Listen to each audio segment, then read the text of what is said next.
Halo youth lovers, apa kabar? Saya percaya kita dalam keadaan sehat, kuat, dan diberkati oleh Tuhan. Nah, siang hari ini saya akan membagikan atau sharingkan tentang kebenaran firman Tuhan mengenai talenta yang terdapat dalam Injil Matius pasal 25 ayat 14 sampai 30. Bagaimana ceritanya? Check this out. Nah, pada siang hari ini saya akan membagikan pengalaman pribadi saya mengenai talenta. Puji Tuhan, saya dipercayakan di GPD Madunga di bidang multimedia, dan hal itu yang akan saya bagikan kepada teman-teman mengenai talenta atau potensi yang kita miliki. Setelah membaca dalam Matius pasal yang ke-25 ayat 14 sampai ke-30, maka kita akan menemukan titik poin ketika Tuhan memberikan talenta kepada 3 hambanya. Ada yang 5, ada yang 2, dan ada yang 1. Nah, bagaimana talenta itu bisa berkembang tergantung dari diri kita, apakah kita bisa melipat gandakannya atau tidak. Nah, kenapa saya tertarik di bidang multimedia? Karena pada awalnya bukan hal itu yang saya tekuni. Ada pelayanan lain yang awalnya saya dipercayakan di gereja, mulai dari singers, pemimpin pujian, di pemuda, pernah juga mengajar sekolah minggu dan lain-lain.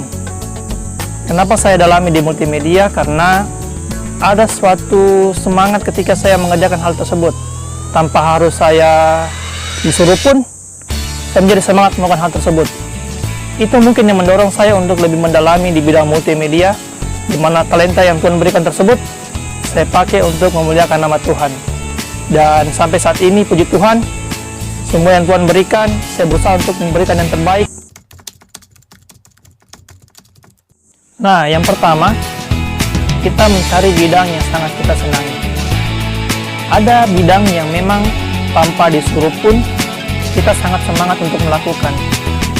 Bahkan, kita berani berkorban untuk melakukan hal tersebut. Baik itu tenaga, materi, dan lain-lain.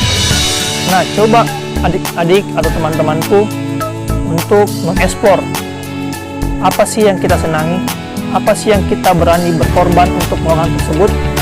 Mungkin saja itu hobi atau hal-hal yang lain. Nah, yang kedua, bertanyalah kepada orang-orang yang dekat dengan Anda.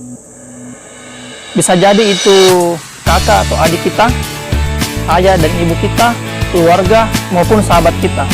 Karena mereka lah yang mengetahui dari kita masih kecil sampai saat ini, apa yang kita senangi, apa yang mungkin mereka lihat kita sering lakukan, dan itu bisa menjadi referensi ketika kita ingin mengembangkan talenta, potensi, atau bakat kita. Nah, yang ketiga, kita harus mencoba hal-hal yang baru. Apa yang menghambat anak muda sehingga mereka tidak bisa mengembangkan potensinya? Yaitu wawasan, pengetahuan, dan rasa ingin tahu.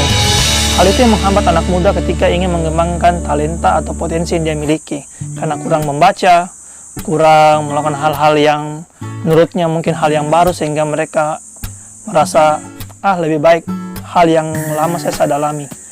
Tapi anak muda perlu tahu bahwa pengetahuan itu baik ketika kita belajar hal-hal yang benar. Ketika kita ingin belajar sesuatu yang baru, maka mari bertanya referensi, membaca, mendengar, bahkan berdiskusi dengan orang-orang yang mungkin lebih expert daripada kita, atau lebih berpengalaman di bidang hal tersebut. Jadi, tidak menutup kemungkinan pengetahuan kita akan bertambah, sehingga bakat-bakat yang mungkin tersembunyi dari dalam diri kita bisa keluar, sehingga kita bisa kembangkan untuk menghormat kemuliaan Tuhan. Ya, pesan saya buat anak-anak muda, untuk mengembangkan talenta dan bakat yang kita miliki, memperbanyak membaca, mendengar, dan berdiskusi itu penting untuk menambah pengetahuan referensi kita ke depan. Nah, jangan pernah malu, jangan pernah minder, apakah karena saya muda atau saya lebih junior daripada yang lain, tapi kembangkanlah talenta yang kalian miliki untuk hormat dan kemuliaan Tuhan. Kita tentu tidak mau seperti hamba yang bertalenta satu, yang ketika Tuhan datang, dia malah menyembunyikan talentanya ke dalam tanah, sehingga Tuhan menjadi marah kepadanya. Jadi anak-anak muda, saya memberikan motivasi buat kalian semua. Usia muda adalah usia produktif, Mari kita kembangkan talenta kita yang Tuhan telah berikan. Mungkin talenta kita tidak banyak, tidak seperti orang lain. Tapi mari kita kembangkan itu untuk hormat dan kemuliaan Tuhan saja. Amin.